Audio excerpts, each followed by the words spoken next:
Here in my role as proud co-chair of Israel and Global Jewish Citizenship at CJP, my partner and friend David Fine, who co-chairs IGJC, is also currently in Israel with his family, and our thoughts are going out to them. And of course, to Miri and everyone on the call who has friends and loved ones in Israel at this challenging time. We are so fortunate to have Miri Eisin with us this morning. A day or two ago, we were talking, who do we need to come and brief us on this situation? And there was really one answer and only one answer. And miraculously, Miri is available, or made herself available, which is just an incredible privilege. I had the pleasure of getting to know Miri, as many on the call did, back in, I think it was 2005, when she spent a year in residence at CJP.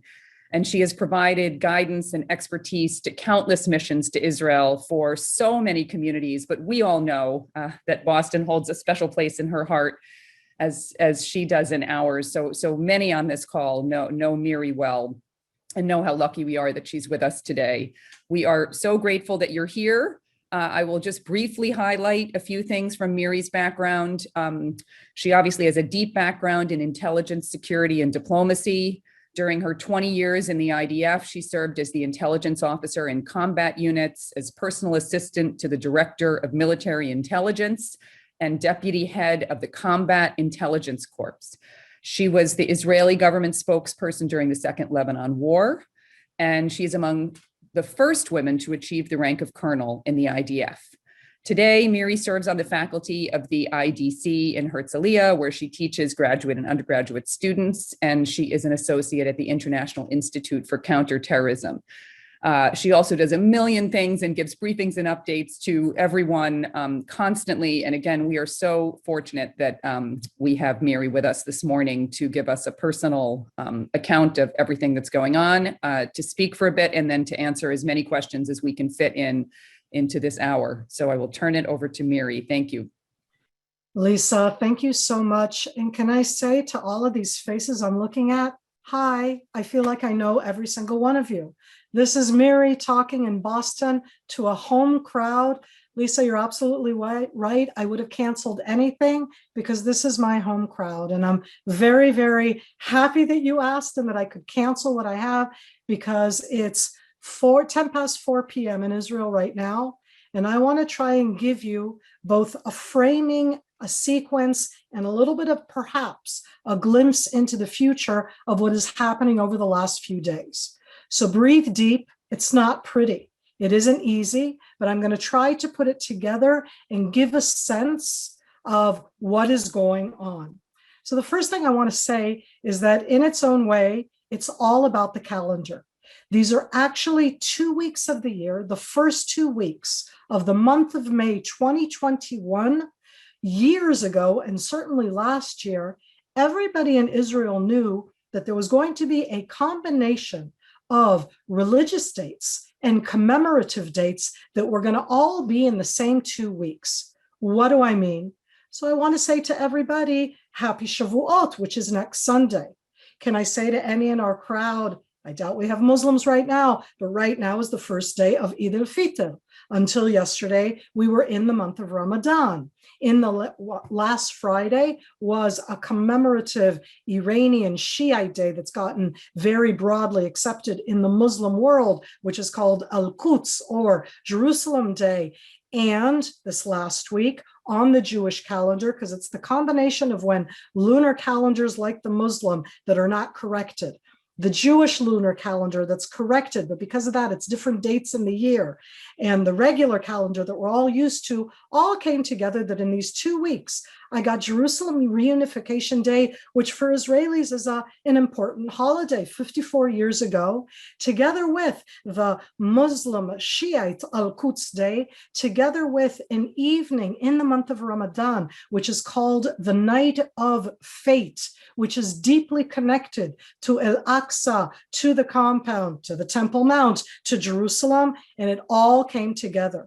And I want to add in, these 2 weeks are not over. When I say 2 weeks, I mean them in the broad sense, because this Shabbat, this Saturday, and right now we're in Eid al-Fitr, is the 15th of May, and you go, that's not a holiday, and it isn't. It's a commemorative day, perhaps not for me, but it's called Nakba Day, and that's going to be on Saturday. So what am I talking about? This combination of Ramadan, the combination of the reunification of Jerusalem, together with aspects of what have been happening in Jerusalem over the last few weeks and months, COVID, together with the Palestinian arena, all came together in the most negative way over the last week. And in a few minutes, what I want to try and do is tie into it also an additional element. So many of you have heard me before. I actually, in the last 3 days, have started to see a viewpoint of what's going on in Israel right now from a different way than I did in the past.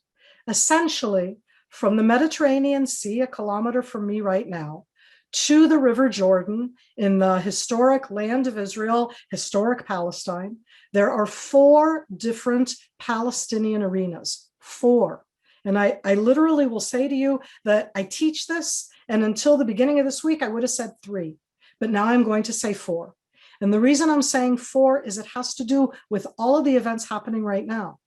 There are the West Bankers that have been from 1994, 95, 96. The bulk of them have been under self-Palestinian rule, but to get in or out of the West Bank, you have to go through Israel, and Israel is the military responsible one. I'm wary of using the word occupier, that bugs people, but we're the military responsibility. You can't go in or out of the West Bank without going through Israel. We have full military control.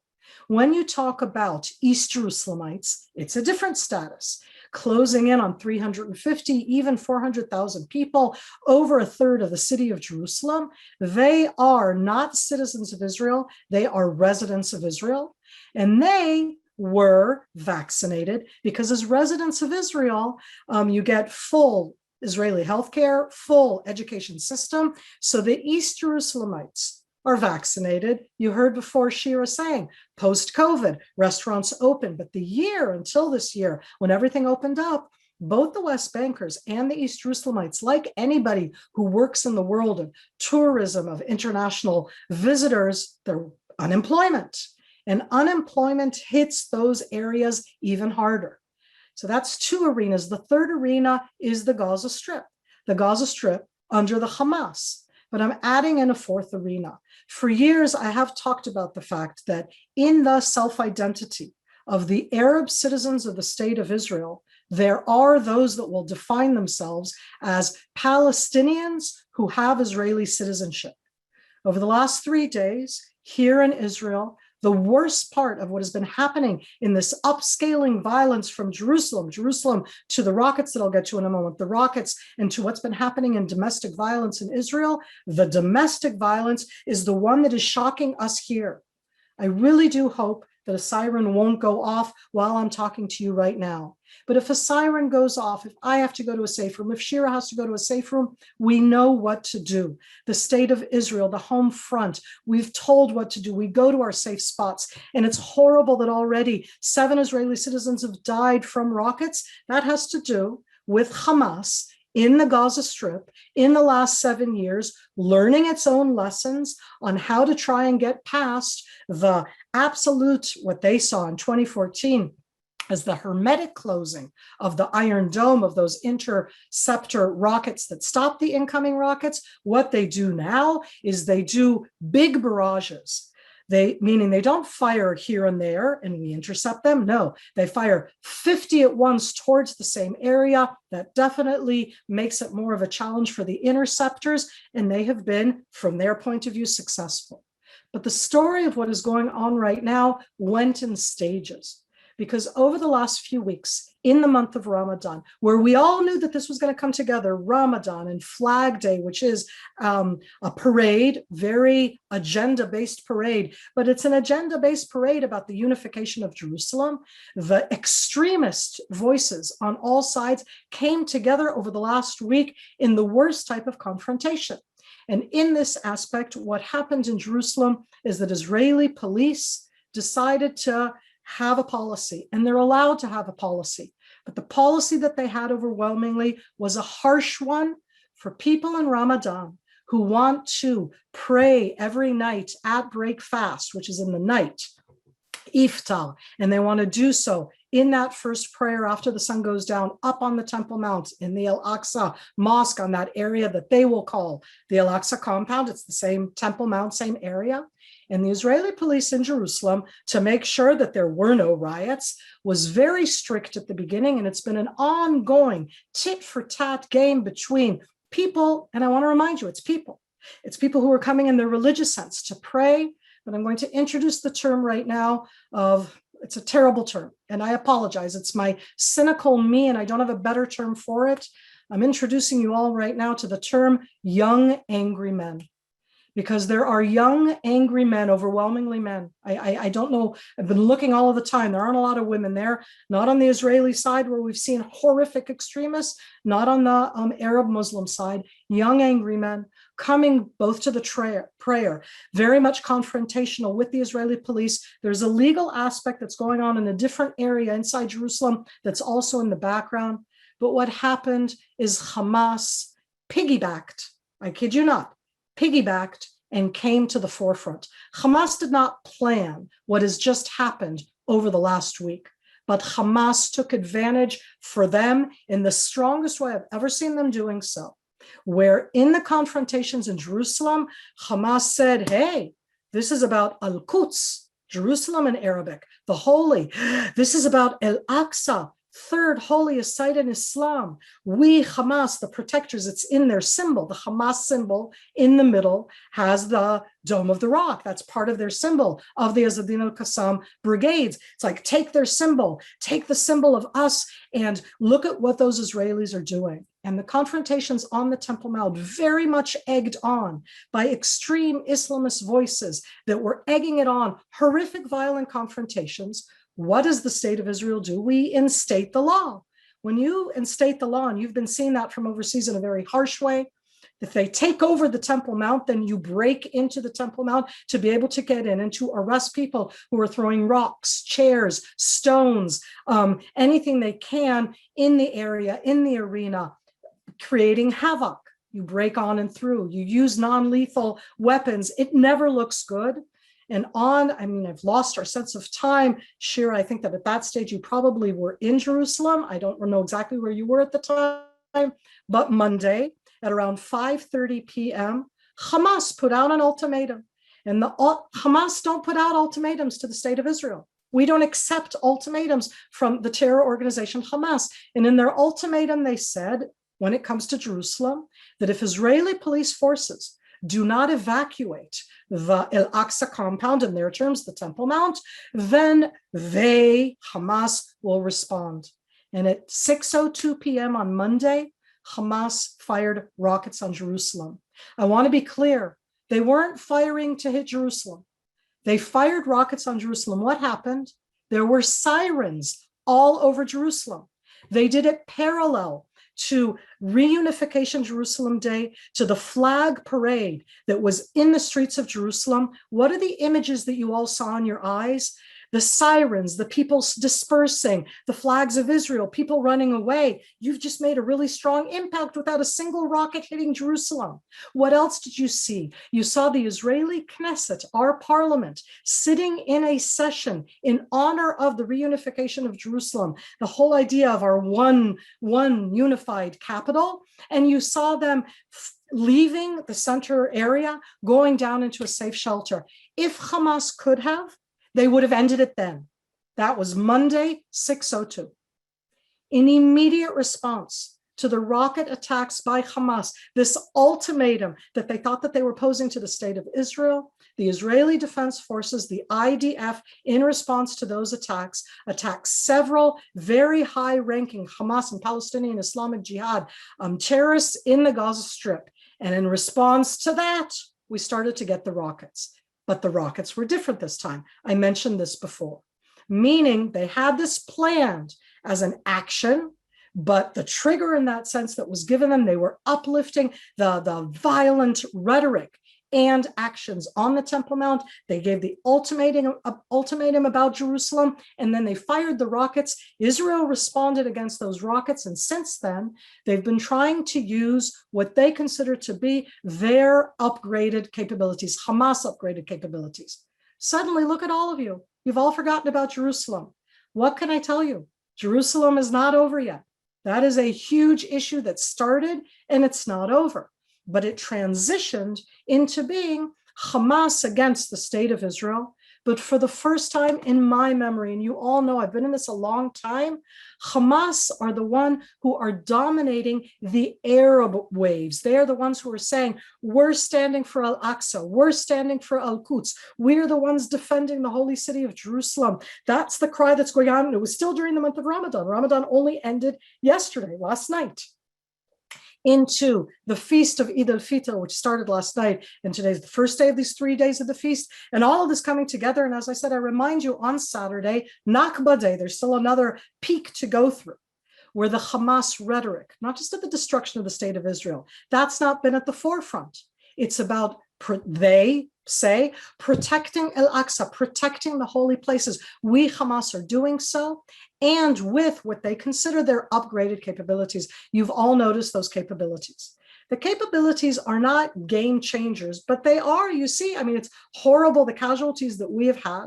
They started an all-out attack, but what they did is they have been firing the rockets in groups to make it harder for the interceptors to intercept. They've been doing it where you do one, and then you do another 15 minutes later, and then 30 minutes later to get people out and about and think that it's done, and it's not done. And very sadly, even though Israelis are responsible and we do what we're told, and I don't know if you're aware, but a 6-year-old boy was killed last night in the city of Sderot, sitting in the safe room. It's the first time that's ever happened since safe rooms were built. It penetrated the safe room. And the safe room is still the safest place to be by and far. That, to me, in my military background, that's called the horrible aspect of statistics, meaning there never is 100%. And boy, you really did not want that percent that went in to be a 6-year-old boy sitting inside a safe room killed by shrapnel from a rocket. But when we look at what they did also, it seems that the payload on the missiles themselves is that much more lethal, that the amount of rockets that they're firing is that much more. That's the impact that they want to make. But what they've done is way beyond, because they have been talking directly to Muslims. As I said before, I never thought of them in that category, Palestinians who have Israeli citizenship. And from Monday night in Israel, not just in Jerusalem, East Jerusalemites who are not citizens of Israel, and they are residents, but they're not citizens. I'm very aware of this gap. Israeli citizens born in Israel, went through the Israeli Arab education system, have come out. The sights of last night, I swallow, I'm sick to my stomach. And the night before that, it's already 3 nights in a row, slowly going from both mixed cities and then finding that extremists bring out extremists. Meaning we, ladies and gentlemen, in Israel have our own extremists on both sides, and they both need to be sidelined. It overwhelmingly has been violence in Arab mixed cities, in Arab cities themselves, just totally destroying property, turning, torching, killing. There's a road from the city of Arad, which is a pretty big city in Israel, towards Beersheba, where last night they knocked down the lights. It's a main road, it's a highway. They knocked down the lights along the highway. You can't drive because the lights all are down. It's like just totally destroying it so nobody can use it, just total destruction. That's one aspect of it. There have been lynches. I'm in the state of Israel. I can't believe I'm saying in May 2021 that in the city of Bat Yam, south of Tel Aviv, Jews lynched an Arab. In the city of Akko, north of Haifa, Arabs lynched 2 Jews. And sadly, Shira, you were there and you heard from those people over last night in Haifa, lynches against Arabs. And what comes out, by the way, is that strength that Shira spoke about, meaning underneath, we're starting to feel that connection of people who have connections, who are reaching out and saying, what is this? Those are extremists. Those are bullies. Those are people who do not abide to the rule of law. But we haven't heard yet in Arabic by the way, or in Hebrew, from the top leadership, clear, calm, calming voices. And I say that very sadly on all sides of the political map. I never thought I would sit here talking to Boston from my hometown here in Ramat HaSharon, talking to you in Boston, which is my hometown in the States, and telling you that you guys know me, I go anywhere. I drove home from the north yesterday because I happened to be up north. And I was thinking to myself, can I take that road? Because it goes through an Arab town. And I was thinking, what am I saying to myself? But I watched TV the night before. I'm totally overwhelmed and hesitant to tell you what will happen next week when it comes to Israeli society. It is having a direct impact on the results of the elections, on the capability to have negotiations for a coalition government, on the different calls. It's having an immediate impact. There are no negotiations going on. The Arab public in Israel, those 4 different Arab parties, 3 in one block, and the fourth one, which is the Islamist one, separate, nobody's talking. These are challenging times. The last point. So how will it all end? I have no idea, but I want to give you one sense. On my way home today, I was caught with a siren and I got stuck in the middle of the Tel Aviv-Jerusalem road right next to the airport. You do what you do. You drive to the side, you get out, you go down into the ditch, you and all the other people who get stopped with you, you have a whole new community. And we all became friends. And some of them were from nearby and some were from far away. And there was an Arab there that was from the city of Lod. And we all talked to each other. We all calmed each other down. We all chatted. And afterwards, we all drove away. I do strongly believe that we will come together, but these are scars that are going to take action, that are going to take soft rhetoric, that are going to take community to be able to build the relations again. This has been a real challenge to Israeli society. With Hamas, it's a question of time now. When I say it's a question of time, Hamas have already won in their view. Israel, the Israeli government, the Israeli leadership need to feel that Israel have won in our view.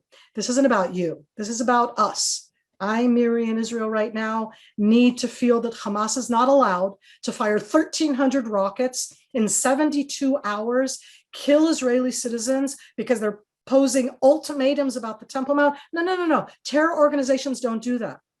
And sadly, the way to put that back is to attack, kill top Hamas operatives, to attack what we have not done in the past. Their structures, their infrastructure, the command and intelligence center, the cyber center, they cannot feel safe even when it's at the heart of the Gaza Strip. The last point I just want to make, because of the pictures that you're seeing overseas. So you've all seen innumerous times the different multi-story buildings that Israel has attacked and collapsed. You're all going, what is Israel doing? I want to be clear on how we do that. We text every single person in the building. We send out a phone call, because you can do that, to every single phone inside that building. We put leaflets before that, and we announce to them and call them, hi, we are going to attack that building. An hour later, okay, because it was always done in the middle of the day. We didn't try and hide it under night. No, we wanted to give people time to get out of the buildings. Because at the bottom of those buildings are the headquarters, the rocket caches, the places where they make the rockets, where they make them all that better, where they feel safe. We don't want them to feel safe. And after all of that, we fire an empty rocket, which basically would knock the would knock the books off of my shelf, okay? And after that, we brought down the buildings. And I want you to remember that, because it's being shown right now as the horrible Israelis who are discriminately attacking Gaza. And we're not. We're attacking Hamas headquarters that felt safe in the basement, okay? And they're not going to feel safe in the basements. Wow, I talked a bit longer than I intended. I'll stop here and right now. I'm happy to try and attend any kind of question, because if you want to, when is it going to end? Depends mainly on the Israeli side right now, and I don't know what that means. It could be tomorrow, the next day, and it could take a lot longer than that. Wow, thank you. you're really helping us to be the informed ambassadors that we need to be out there fighting the good fight on behalf of Israel and helping us understand the complexity and the context for how we got here. And we too hope that it will resolve obviously as quickly as possible, but appreciate that it's not going to be gone in the next 24 hours. So again, our thoughts and prayers are with you all. We're doing our part on this side to make sure that that the horrible portrayal that continues to be out there in the media is at least informed by facts and context. And that's what we can do to help. So we're committed to doing so. I'm sure there are questions. Lisa, I know that, but I want to add, I know that they want the questions, but Lisa, I just want to add that what you just said now is, for me, what makes us stronger. If every single one of the 50 people on this call text, WhatsApp, email, somebody you know in Israel, you've just made somebody feel better. That's all you do, that, and already we'll feel better. Because we feel right now, we're very strong here. It's very hard for you outside looking at it, but you have no idea how much it means to us when we hear somebody thinking of us overseas.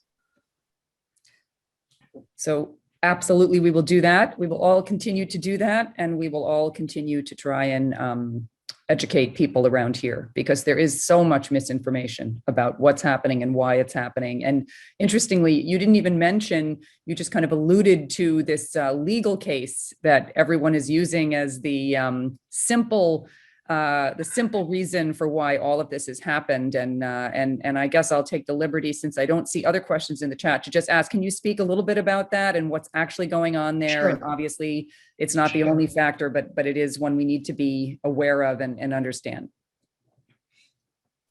Okay, so the city of Jerusalem unified in 1967, that's 54 years ago. Jerusalem until 1917 under Ottoman rule, this is relevant. From 1917, it surrenders to the British until May 14th, 1948, under British rule. And it's the Jerusalem is the British main headquarters, government headquarters. From 1948 until 1967 under Hashemite Jordanian rule, and from 1967 under Israeli rule. Why in the world am I giving you a history lesson that you all know?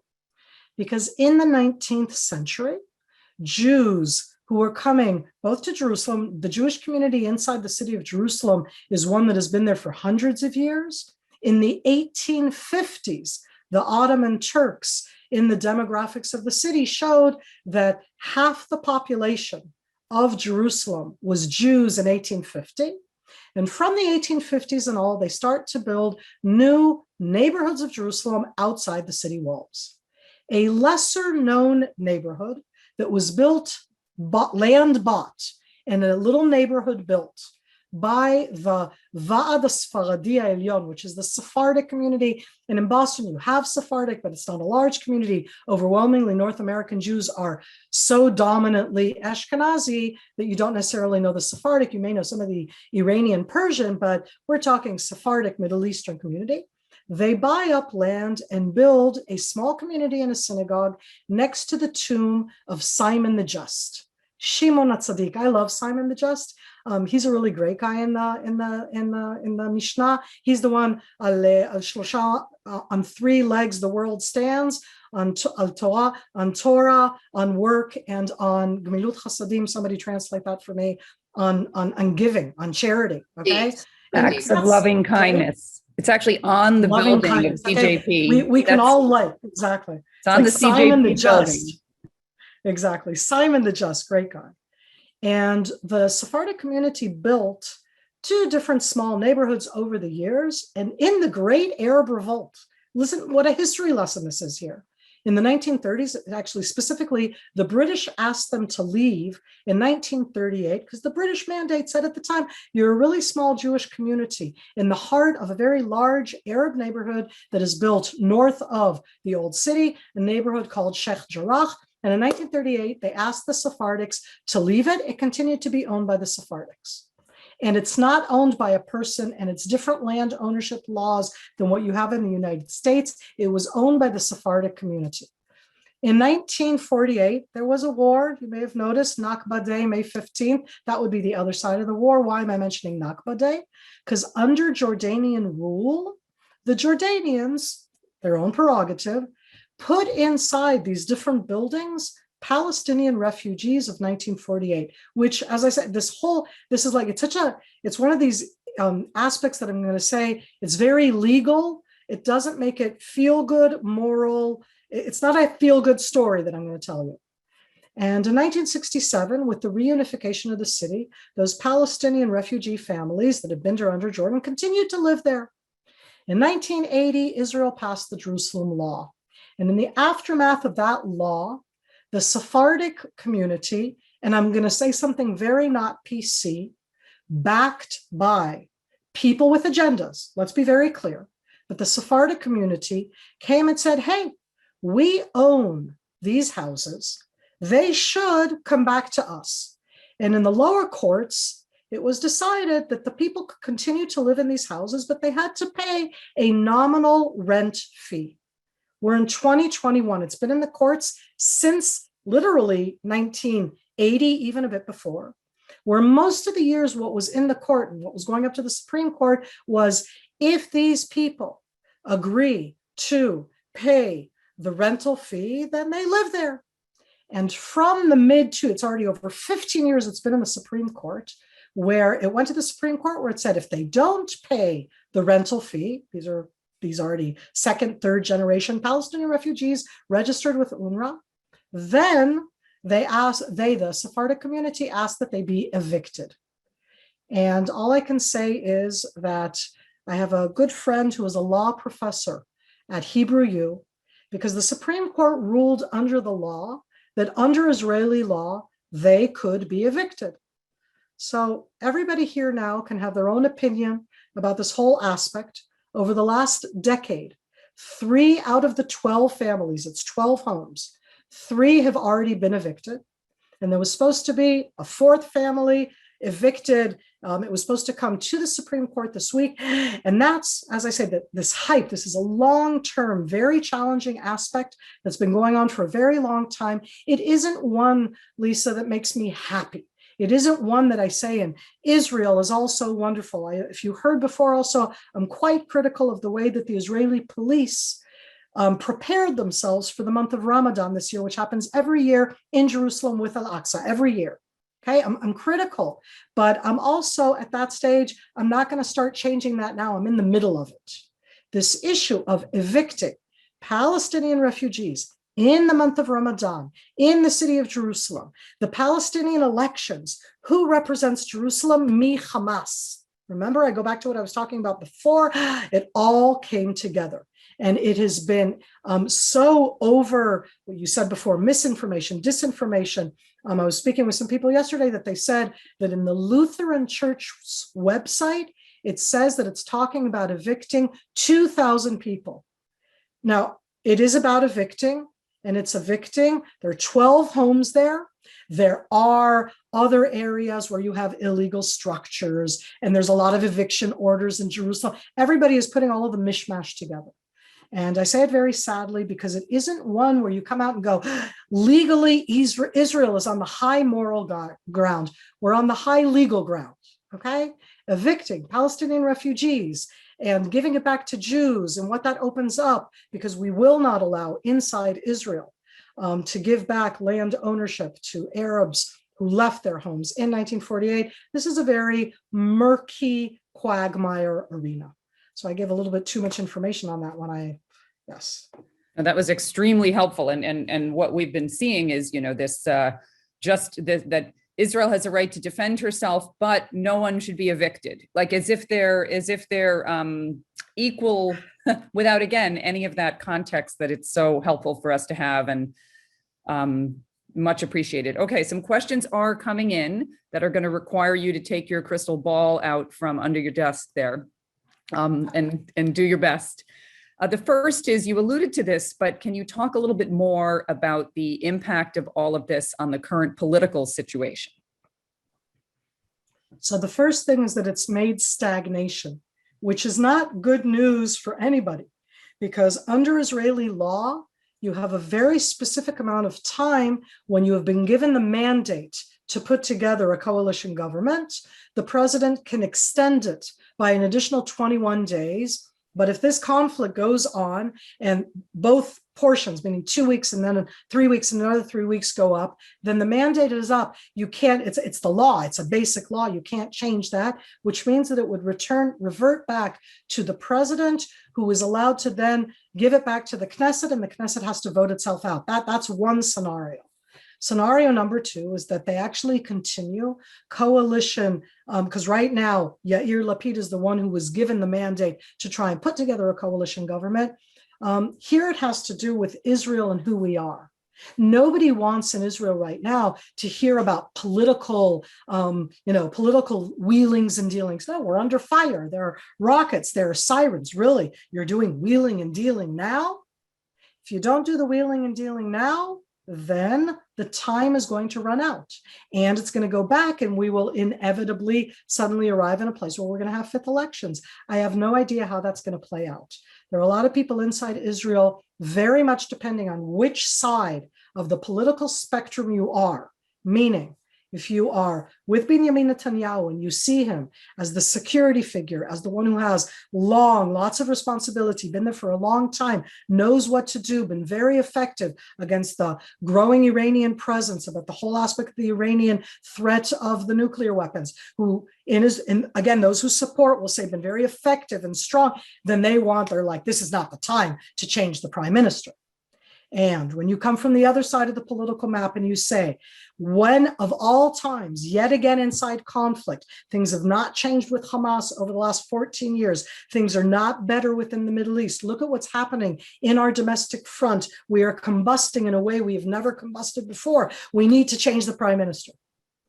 Now I'm talking to a group of people. You're either nodding, depending on this one or that one. That's how it is in Israel. So it's very challenging right now to be able to change it. Well, we can certainly relate to that nature of a divided society. Sadly. Yes. Okay. Next question, again, crystal ball related. What might some triggers be that could raise the likelihood of the IDF needing to put boots on the ground in Gaza and move ahead from the type of airstrikes that are ongoing today?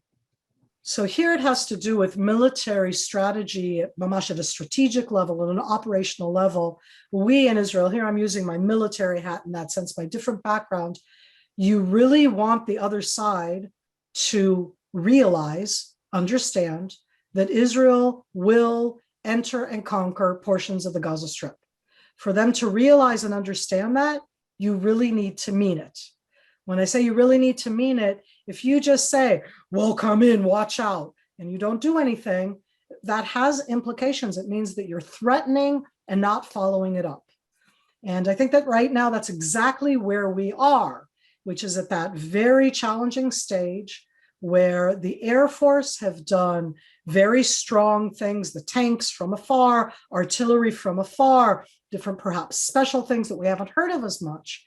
But if you don't go in, you're not making that impact. It is the hardest choice there is. It is not a military choice.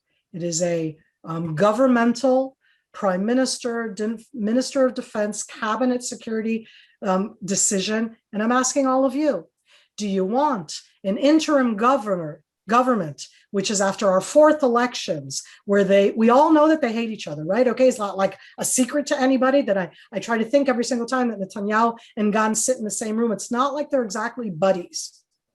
And they're making the decisions right now. But both of them, I want to hope, are looking out for the best of Israel and what needs to be done. The deterioration inside Israel is the one which is much more disturbing, because that's one that doesn't sit in the Ministry of Defense or in the IDF. Sorry, for a moment I heard something, but no, it's not, okay? It doesn't sit in the Ministry of Defense. It sits perhaps in the Ministry of Home Defense under the police. It sits in the Ministry of Interior. There are a lot of other, and each one of those are from different parties. So the party politics comes in. So I'm very, very wary of how that would play out, and I won't use crystal ball. I think that we will not do a ground attack if we don't need to, but I'm very aware that if we don't, we will lose some of our deterrence. Okay, similar question. Is there a risk of a northern front opening up from Hezbollah? Piggybacking, to use your term.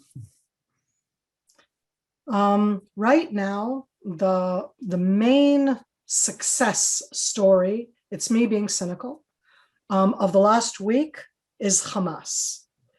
When I say Hamas, I'm talking about the rhetoric, the leadership. They can stand up and say, look, we can fight against Israel. We can fire rockets into Israel. We can kill Israelis. We're standing up for Al-Aqsa. Look, we had people inside the Al-Aqsa compound fighting against Israeli police. So where's Hezbollah? And the other question that kind of goes onto the back of that, and where is Iran? Hezbollah has a direct, strong connection with Hamas. When you bring up Jerusalem into the center of the picture, not Jerusalem, not Yerushalayim, not Har HaBayit, the Temple Mount, but Al-Aqsa, Al-Quds, the terms in Arabic of the Al-Aqsa Mosque, the Al-Aqsa compound, which is the Temple Mount, the city of Jerusalem, Al-Quds. When you bring those up, oh, you have everybody on board. Certainly Hezbollah, who see themselves as the additional protectors of Al-Quds, and you get Iran, and then you actually get any Muslim country. Israel has been Muslim worldwide condemned over the last week and a half because of what's been happening up on the Temple Mount. Every single country, certainly the ones with Muslim leaders, but also Hezbollah. In the last 2 days, Hassan Nasrallah he's spoken. He hasn't stayed quiet because he wants to, using the term, piggyback. He wants to make sure that he's out there. Having said that, I want to be clear to all of you.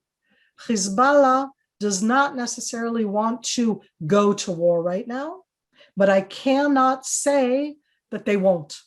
And so, yes, we are very tense on the different fronts right now. I want to hope that Hezbollah will not do that. We have the capability in Israel with the IDF to fight on 2 fronts. That I'm not worried about that capability, but I'm looking at all of us, okay? Do the citizens of the state of Israel, who are very strong and very resilient, were amazing, okay? That's a hard scenario. I want to be clear. We're strong. We love that you're there with us. We're sitting here. We're standing here. We know how to act. The news are terrible. Go to the Israeli websites right now in English. Don't go to the international ones. Get our viewpoint, even if ours is askance as well. But we feel very strongly that we will prevail, and we are strong enough, and that we need that community sense that I feel in the vibes from Boston makes us stronger.